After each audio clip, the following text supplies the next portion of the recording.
Okay, so this is our second video looking at protein targeting and sorting. So here we're going to look at how you can get materials into the mitochondria and the chloroplast. We'll focus on the mitochondria just as one example. So proteins destined for the nuclear interior, the mitochondria, the chloroplast, peroxisome also, they're imported into these organelles after the completion of translation. So that's different from co-translational import. This is post-translational import.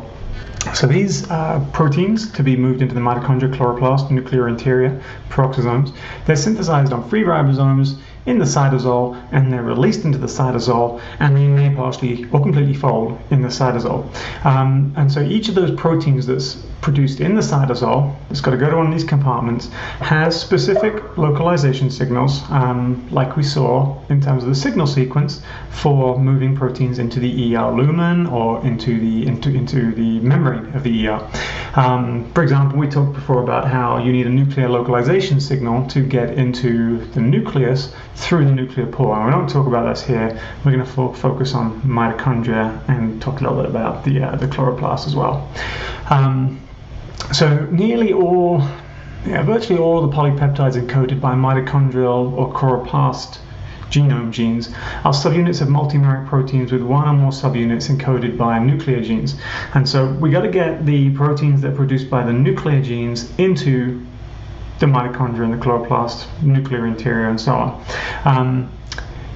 So, like I said before, we've got to do the translation on the cytosolic ribosome, and then we've got to move the protein from the cytosol across, in some cases, two membranes: the outer mitochondrial or the outer chloroplast membrane, and the inner mitochondrial or the inner chloroplast membrane. So that's kind of, going to be somewhat of a challenge.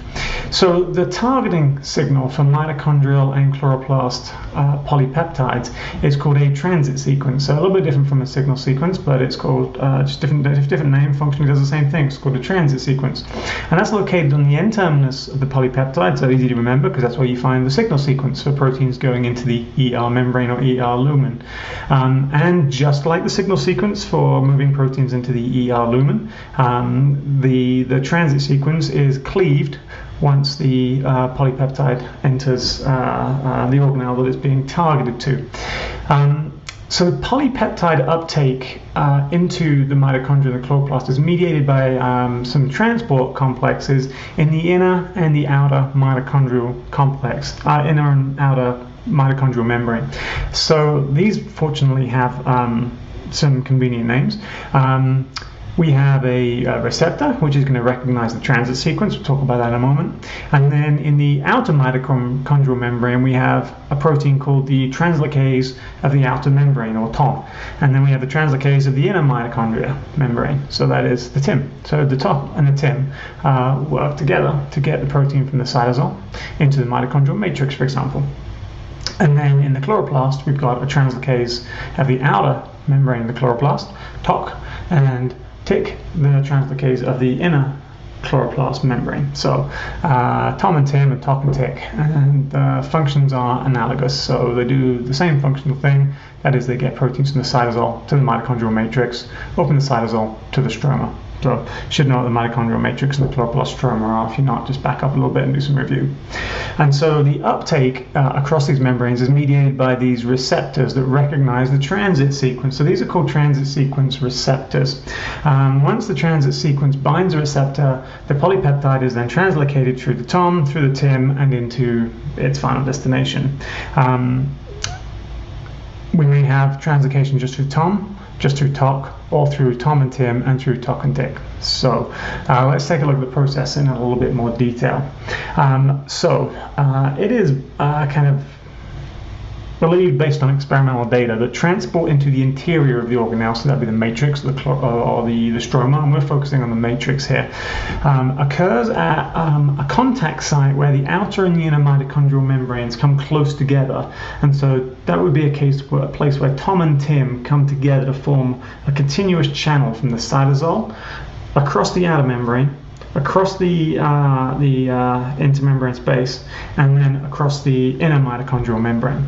So to get the protein across these two membranes through these two translocases, the polypeptides have to be largely unfolded. So that requires the action of some chaperone proteins. Chaperone proteins are proteins which either help proteins fold or unfold. And so HSP70 in the cytoplasm is a chaperone which helps, so here it is, helps the polypeptide to stay in a partially unfolded state so it can be threaded through the Tom-Tim complex.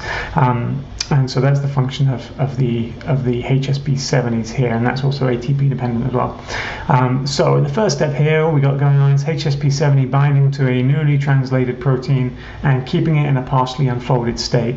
And then we've got our transit sequence here, which is going to bind to the transit sequence receptor, which is adjacent to the pore. And so that allows the specific recognition between the protein to be transported and the location of transport. At that point, the chaperones get released in an ATP-dependent manner, so ATP gets hydrolyzed, the chaperones are released, and that initiates the threading of the polypeptide with the transit sequence through the Tom and the Tim complex, which are now brought close together. Now, as soon as the transit sequence has entered the mitochondrial matrix, it's cleaved off by a transit peptidase, and we have continuation of the translocation of the polypeptide through the Tom and the Tim complexes. And when we have the protein all the way through, or largely all the way through, then we're going to have more chaperones, so mitochondrial matrix chaperone, HSP70, that will work with other chaperones such as HSP60 to make sure that the polypeptide that ends up in the matrix is correctly folded. Just to review, we've got a signal sequence, which is kind of analogous to a transit sequence, kind of analogous to a signal sequence, and we've got translocases, just like we had translocons, and we've got transit peptidase, just like we had signal peptidase. So there are a lot of similarities between what's going on with the ER membrane here, but also some differences. So good opportunity to compare and contrast these two processes.